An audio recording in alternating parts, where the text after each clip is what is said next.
अभिषेकले चाहिँ हिजोखेरि यति धेरै मेडल पारेखेरि लाएर खेलकुदमा होला नि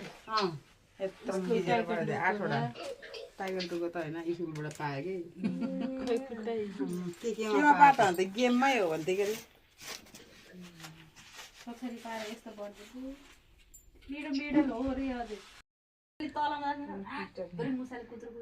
यो त यो के भन्छ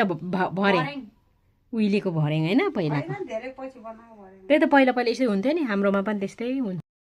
ल हेर्नुहोस् है हाम्रो मामाको घरमा त उहिलेको भाँडाहरू यसरी राखेर बसेर रहेछ राख्नु भएको रहेछ हेर्नुहोस् उहिलेको भाँडाहरू अनि आलु फलाएको यस्तो रहेछ